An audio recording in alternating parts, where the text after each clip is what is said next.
అంతర్జాతీయ మహిళా దినోత్సవం సందర్భంగా మహిళా లోకానికి టెన్ టీవీ తరఫున మహిళా దినోత్సవ శుభాకాంక్షలు. నక్సల్స్ పాలిట సింహస్వప్నంగా సంఘ విద్రోహ శక్తులకు గుండెలో నిద్రపోతూ వాళ్ళని ఆడలెత్తించినటువంటి ఉమేష్ చంద్ర ఐపీఎస్ మనందరికీ తెలిసిన వ్యక్తి. అయితే సంఘ విద్రోహ శక్తిలో ఆయన హత్యగా పడటం, ఆ తర్వాత ఆయన లేని లోటును జయించి ఆ చీకటి కోణం నుంచి కూడా వెలుగులోకి పరిగెత్తుతూ ముందుకు సాగుతున్నటువంటి ఆయన కుటుంబం ఏ విధంగా ఉంది, ఆయన సతీమణి ఏం చేస్తున్నారు, అయితే చీకటి కోణాల నుంచి కూడా బయటకు వచ్చి ఇప్పుడు సమాజానికి సేవ చేస్తున్నటువంటి చదలవాడ నాగరాణి ఐఏఎస్ ప్రస్తుతం మనతో ఉన్నారు. ఒకసారి ఆవిడని అంతర్జాతీయ మహిళా దినోత్సవం సందర్భంగా మహిళా లోకానికి స్ఫూర్తిగా నిలిచినటువంటి ఆవిడ జీవితం ఏ విధంగా ఉంది, మహిళలకు ఆవిడ ఏ విధంగా చెప్తున్నారు, ప్రస్తుతం ఆవిడ మన టెన్ టీవీ స్టూడియోలో ఆవిడతో మాట్లాడతాం. నమస్తే మేడం, అంతర్జాతీయ మహిళా దినోత్సవ శుభాకాంక్షలు టెన్ టీవీ తరఫున. మేడం, అంటే ఉమేష్ చంద్ర భారీగా ఉన్నప్పుడు కుటుంబానికి పరిమితమయ్యి చక్కగా మంచి జీవితం అనిపిస్తున్న సమయంలో అనుకోని ఘటన జరిగి చాలా ఏం చేయాలో తెలియని పరిస్థితుల్లో ఉన్నప్పుడు ఇంత ధైర్యంగా ముందుకు సాగి ఇప్పుడు మహిళా లోకానికి స్ఫూర్తినిచ్చే విధంగా కూడా మీ జీవితం అంతా సాగింది. అంటే మీ జీవిత ప్రయాణం అప్పటి నుంచి కూడా ఏ విధంగా సాగింది, ఎటువంటి కష్ట నష్టాలు వచ్చి ఈ స్థాయికి చేరుకున్నారు, ఒకసారి మీరు ఇప్పుడున్నటువంటి మహిళా లోకానికి వివరించగలిగితే బాగుంటుంది. నమస్కారం అండి. అయితే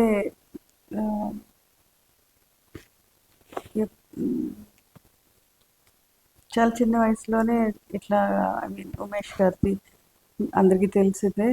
ఆ రోజు ఆ సంఘటన తెలిసాక అసలు మాకు తట్టుకోలేకపోయాము. అసలు ఆ విషయంలోంచి, ఆ బాధలోంచి, భయంలోంచి బయటపడడానికి అనేక సంవత్సరాలు పట్టింది. అయితే మా ఇల్లా సపోర్టు అంతా కూడా కొంచెం నాకు ఈ బాధలోంచి బయటకు రావడానికి ధైర్యం ఇవ్వడానికి ఉండింది. అయితే వీరితో పాటు నేను ఎప్పుడైతే ఇది జరిగిందో అప్పటి నుంచి కూడా నేను ఈ రామకృష్ణ మఠకు వెళ్ళడము, స్వామి వివేకానంద ఫిలాసఫీ చదవడం, రామకృష్ణ పరమహంస వారి గోస్పెల్ ఆఫ్ శ్రీరామకృష్ణ అని అసలు ప్రతిరోజు చదువుతూ ఉంటాను నేను. వారి యొక్క ప్రసంగాలు కానీ, వారి యొక్క భక్తులకి వారు ఇచ్చిన ఆదర్శనీయమైన ఈ సూచనలు, వారు చూపించిన దారిలో నాకు కొంతవరకు స్వాంతన పొందింది, ధైర్యం వచ్చింది, దాని ముందుకు నడవడానికి ఒక దారి దొరికింది. అంటే ఆయన హత్యగా బాబు కూడా చిన్నపిల్లలు, మీకు కూడా బయటికి అప్పటి వరకు రాని పరిస్థితి, అంటే జీవితం ఏ విధంగా ముందుకు వెళ్ళాలి, మనం ఏ విధంగా ఉండాలనేది కూడా, అంటే చాలా డిప్రెషన్లో ఉన్న పరిస్థితులు, వాటిని అధిగమించి మీరు ముందుకు సాగడం జరిగింది. అంటే ఇప్పుడు చాలామంది మహిళలు ఏమైనా చిన్న విషయం జరిగితే తమ జీవితం అంతా కూడా అయిపోయిందని బాధపడుతున్న పరిస్థితులు ఉంటాయి, వారికి మీరు అయితే ప్రతి ఒక్కరికి కూడా సమస్యలు లేనివారు అనే కుటుంబము ఉండదు, సమస్యలు లేని వ్యక్తి భూమి మీద ఎవరు ఉండదు. అయితే ఒక్కొక్కరికి పెద్ద సమస్యలు ఉంటాయి, ఒక్కొక్కరికి చిన్న సమస్య ఉంటాయి. కొంతమంది ఏంటంటే చిన్న సమస్యని చాలా పెద్ద సమస్యగా కూడా ఊహించుకుంటారు. బట్ ఎంత పెద్ద సమస్య అయినా కానీ దాన్ని ధైర్యంగా ఎదుర్కోవాలి. ఈ రోజున్న బాధ, ఈరోజు ఎదుర్కొన్న కష్టం, ఈరోజు ఎదుర్కొన్న బాధ కొన్ని రోజుల తర్వాత చూస్తే అది 10 రోజులు అవ్వచ్చు, కొన్నిసార్లు అది సంవత్సరం 2 సంవత్సరాల తర్వాత అది చిన్నగానే అనిపిస్తుంది. ఆ బాధ వచ్చినప్పుడు, ఆ కష్టం వచ్చినప్పుడు తట్టుకుని నిలబడగలిగితే ఒక జీవితం ఉంటుంది అనేది అందరూ గుర్తుంచుకోవాలి. ఆ సమస్యతోటి జీవితం ముగిసిపోదు.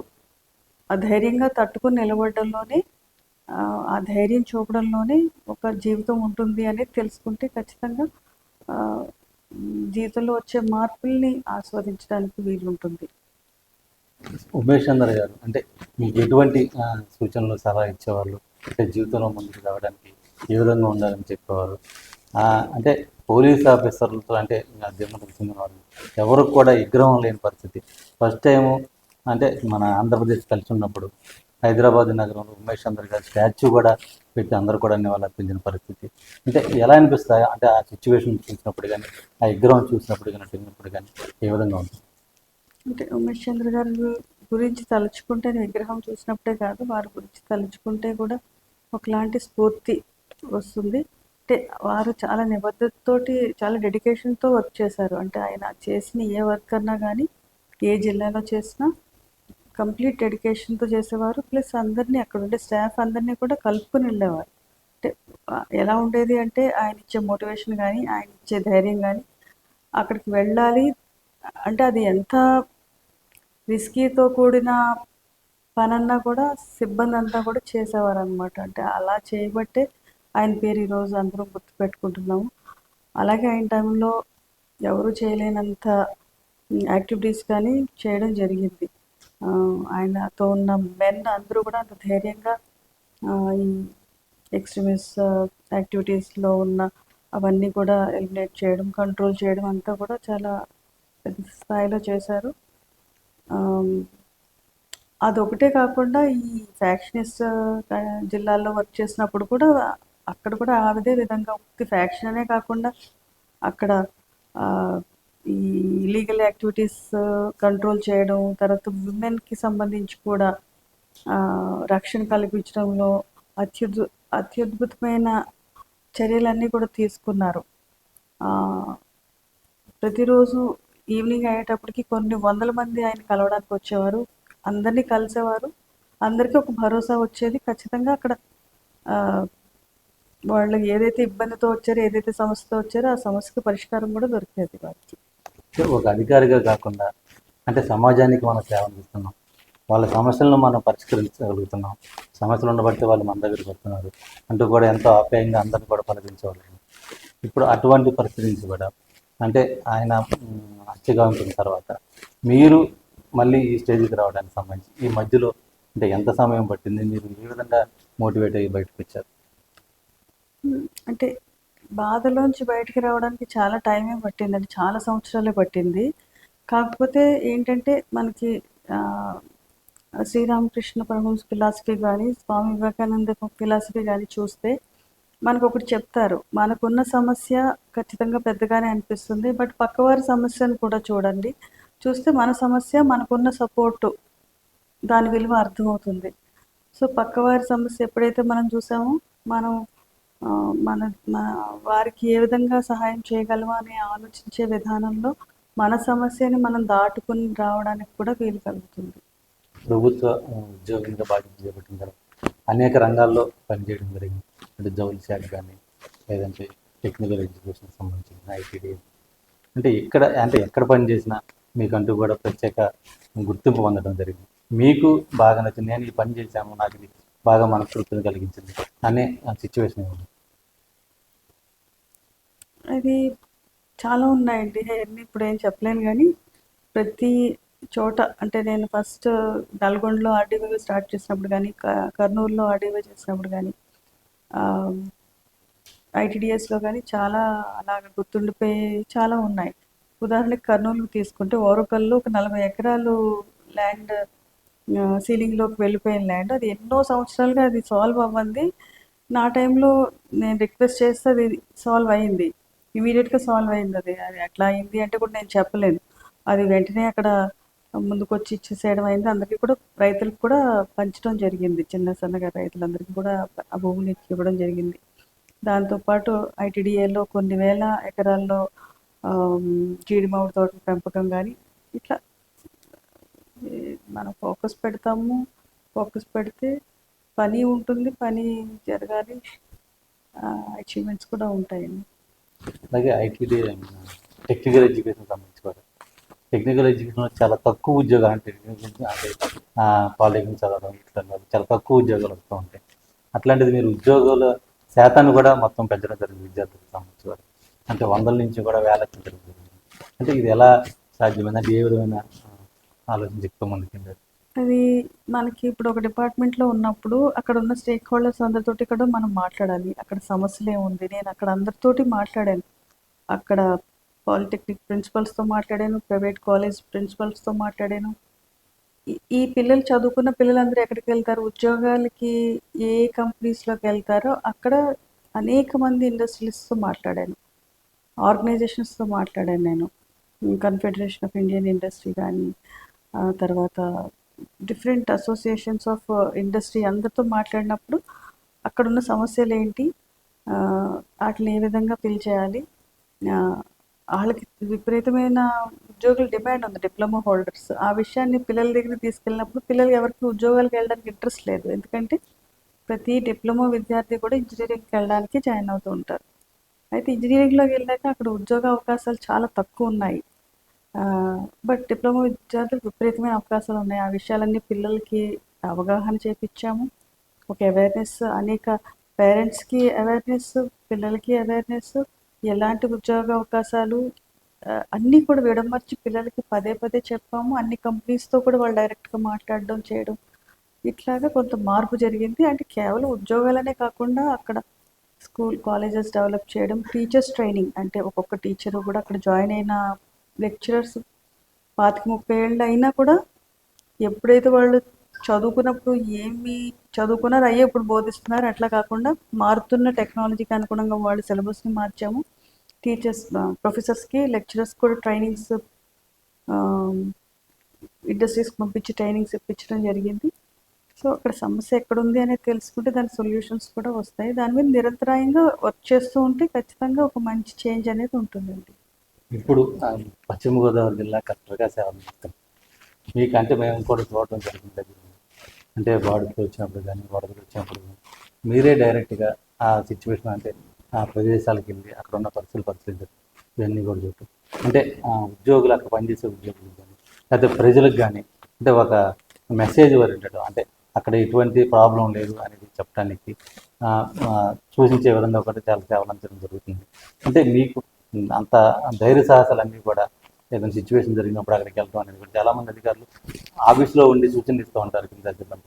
కానీ మీరే డైరెక్ట్గా అక్కడికి వెళ్ళి ఆ ప్రాంతాలకు వెళ్ళి అంటే అక్కడ ఉన్న పరిస్థితిని బట్టి చూస్తున్నారు. అంటే ఎలా అండి ఈ మోటివేషన్ అంతా, ఈ ధైర్యం ఎలా వచ్చింది? మోటివేషన్ అంటే అది మీరే చెప్పారు కదా, ఉమేష్ గారు చూసే విధంగా ఇన్స్పైర్ అయ్యారు అనేది. బహుశా ఒక చిన్న విషయం అక్కడ ఆ, ఖచ్చితంగా ఉంటుంది ఆ ఇన్స్పిరేషన్. కానీ ఆ, ఆ, వారి యొక్క ఆలోచన విధానం అంతా కూడా మాకు, ఎందుకంటే చాలా చిన్న వయసులో మ్యారేజ్ అవ్వడం, మా యొక్క గ్రోత్, ఐ మీన్ నా యొక్క యాజ్ ఏ అంటే పెరగడము, ఆలోచన విధానం, ఒక సరళి అంతా కూడా ఒక రూపుదిద్దుకునే క్రమంలో వారి యొక్క ఆలోచన విధానం ఖచ్చితంగా నా మీద ప్రభావం ఉంటుంది. బట్ ఏ పని చేసినా కూడా చిత్తశుద్ధిగా చేయాలి అనేది ఒకటి ఉంటుందండి. చిత్తశుద్ధిగా చేస్తే ఖచ్చితంగా ఆ, దానికి ప్రజలు కూడా నమ్ముతారు. స్టాఫ్ కూడా ఆ, ఒక అంటే మనం వెళ్ళి చూస్తేనే కదా ఏదైనా విషయం అర్థమయ్యేది. కేవలం వాళ్ళకి వదిలేస్తే ఏదన్నా కానీ అందులో గ్యాప్స్ లేకుండా ఉండటం కోసం నిరంతరం ప్రయత్నించే విధానంలో విషయం అంతే. ఒక పక్కన ఉద్యోగ బాధ్యతలు, మరో పక్కన కుటుంబ బాధ్యతకు సంబంధించి, పిల్లవాడికి సంబంధించి కానీ, బాబుకి సంబంధించి కానీ ఎలా మేనేజ్ చేసుకోగలిగారు? బాబు ఇప్పుడు ఏం చేస్తున్నారు? ఎలా ఉంది? అంటే బాబు చిన్నగా ఉన్నప్పుడు మనం ఎక్కువ తల్లి యొక్క అవసరం ఎక్కువ ఉంటుంది, వారి యొక్క అటెన్షన్ ఎక్కువ ఉంటుంది. అయితే ఇప్పుడు అదంతా కూడా పేరెంట్స్, సిస్టర్స్ అంతా, అంటే ఆ రోజుల్లో ఆ టైంలో అప్పుడు ఉమేష్ గారు లేని అది కొత్తగా, అంటే చాలా వాళ్ళ యొక్క అవసరం చాలా ఎక్కువ అనిపించేది. అలాగే బాబు కూడా వాళ్ళందరికీ కూడా అటాచ్డ్ ఉండడం, అందరి మధ్యలో కలిసి పెరిగాడు. ఆమ్,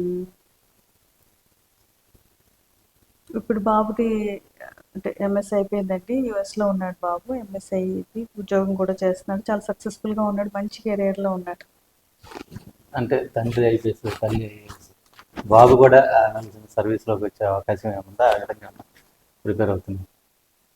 అలాంటిది ఏం లేదు. తనకి చిన్నప్పటి నుంచి బిజినెస్ అంటే ఒక ఆసక్తి ఉంది. తను ప్రస్తుతం ఒక ఎక్స్పీరియన్స్ కోసం వర్క్ చేస్తూ ఉన్నాడు. స్లోగా బిజినెస్ సైడ్కి వెళ్తాడు. చాలామంది మహిళలు చదువుకుని కూడా వంటింటిగా పరిమితమైన పరిస్థితులు, అంటే రకరకాల ప్రాబ్లమ్స్. అటువంటి మహిళలకు మీరు ఇచ్చే సందేశం ఏంటి? వాళ్ళు బయటికి వచ్చే విధంగా ముందుకు ఎలా చేయాలి? అంటే మ్, ఉన్నత చదువులు చదివి వారి యొక్క కంట్రిబ్యూషన్ ఆ రంగంలో వాల్యుబుల్గా ఉంది అనుకున్నప్పుడు ప్రతి మహిళ ఖచ్చితంగా కంట్రిబ్యూట్ చేయడానికి సొసైటీకి కంట్రీకి కంట్రిబ్యూట్ చేయడానికి ముందుకు రావాలి. ఆ, అంటే మహిళలు లేని రంగం అనేది ఏమీ లేదు. చాలా సక్సెస్ఫుల్గా చేస్తూ ఉన్నారు. ధైర్యంగా ముందుకు అడుగు వేయాలి. ఆ, ధైర్యంగా ముందుకు అడుగు వేస్తే ఖచ్చితంగా ఒక మంచి భవిష్యత్తు అనేది అందరికీ ఉంటుంది. ఇప్పటికి చాలామంది విమెన్ అంతా కూడా ఫ్యామిలీ సపోర్ట్ తోటి ఫ్యామిలీ సపోర్టు ఎంతవరకు ఉంటే అంతవరకు, లేకపోతే కూడా చాలా మంచిగా అభివృద్ధి చెందుతున్నారు, చాలా మంచి రంగాల్లో ఉన్నారు. ఆ, వారిని చూసి కూడా స్ఫూర్తి పొందాలి అందరూ. చాలా మంది కొన్ని సంఘటనలు చూస్తుంటే మహిళలకు మహిళలే శత్రువు అన్నట్టుగా కొన్ని కొన్ని ఘటనలు జరుగుతున్న సందర్భం అయితే కూడా ఉంది. అటువంటి మహిళలకు సంబంధించి కూడా మీరు ఏ విధంగా చెప్తారు? అంటే మహిళలు అభివృద్ధి చెందుతూనే సమాజం అభివృద్ధి చెందుతుందని చెప్తున్నారు, కానీ కొన్ని పరిస్థితులు అనేక రకాలుగా హింసా ఘటనలు కానీ అలాగే అత్యాచార ఘటనలు కానీ జరుగుతున్న పరిస్థితులు అయితే కూడా ఉన్నాయి. ఇటువంటి వారికి మీరు ఇవన్నీ కూడా ఏంటంటే అత్యాశకి కారణాలు అనమాట. అంటే వాళ్ళకి ఏదైతే ఉందో దాని నుంచి ఫైనాన్షియల్ డిసిప్లిన్ లేకపోవడం ఒక అత్యాశ. వీటి కారణాల వల్ల ఓ నైతిక విలువలను కూడా దాటడం. ఆ, ఆ, అసలు విమెన్కి అసలు ఆలోచన అంటే హింసా ప్రవృత్తి అనేది మనం ఊహించలేము, కానీ అలాంటి సంఘటనలు కూడా జరుగుతూ ఉన్నాయి. ఆ, ఇదే పిల్లల్ని మనం పెంచేటప్పుడే పిల్లల్ని ఒక బాధ్యతాయుతంగా పెంచడం, సమాజంలో ఒక రెస్పాన్సిబుల్ సిటిజన్స్గా చేయడం అనేది తల్లిదండ్రులు, స్కూల్స్, ముఖ్యంగా తల్లిదండ్రులు చేయాల్సిన బాధ్యత అండి అది. ఆ తర్వాత ప్రతి సిటిజన్ను కూడా వాళ్ళ లిమిట్స్ వాళ్ళు ఉండాలి. ఎప్పుడు కూడా లైన్స్ నైతికంగా కానీ ఈ లైన్స్ దాటకూడదు, మోరల్గా ఆ లైన్స్ దాటకూడదు అనేది ఒకటి పెట్టుకోవాలి అది. మీ మీ జీవితమే ఒక స్ఫూర్తిగా ముందుకు సాగడం జరిగింది. మీరు కొన్ని అనేక కష్ట నష్టాలను వచ్చుకొని రావడం జరిగింది, కానీ ఇప్పుడు మీరు ఉన్నటువంటి మహిళలకి వచ్చేటువంటి యువతరానికి ఎటువంటి సందేశాన్ని ఇవ్వబోతున్నారు? యువతరానికి ఇప్పుడున్న మహిళలకి ఇక ఆకాశమే హద్దు. వారి ఆ మహిళల్లో తెలివితేటల్లో కానీ, కష్టపడి పనిచేయడం విషయంలో కానీ, ముందుకు సాగడం విషయంలో కానీ ఆల్రెడీ ఎంతోమంది ప్రూవ్ చేశారు. మనకి ప్రధానిగా చేశారు, చీఫ్ మినిస్టర్స్ చేశారు, అనేక బ్యాంక్స్కి హెడ్స్ కింద చేయడం, మనం అనేక బిజినెస్ ఎంటర్‌ప్రెన్యూర్స్‌కి చూస్తూ ఉన్నాం. వాళ్ళందరితోటి స్ఫూర్తి తీసుకుని ప్రతి ఒక్కరూ చాలా ధైర్యంగా ముందుకు అడుగు వేయాలని చెప్పేసి చెప్తున్నాను. అదేవిధంగా ఈ అంతర్జాతీయ మహిళా దినోత్సవ సందర్భంగా ప్రతి ఒక్కరికి కూడా నా శుభాకాంక్షలు తెలియజేస్తున్నాను. ఇది అంతర్జాతీయ మహిళా దినోత్సవం సందర్భంగా పశ్చిమ గోదావరి జిల్లా కలెక్టర్ చదలవాడి నాగరాణి జీవిత పైన గురించి మనం ఇప్పుడు తెలుసుకున్నాం. ప్రతి మహిళ కూడా ఆవిడ జీవితాన్ని స్ఫూర్తిగా తీసుకుని ముందుకు సాగాలని కూడా కోరుతున్న పరిస్థితి కూడా ఉన్నాయి.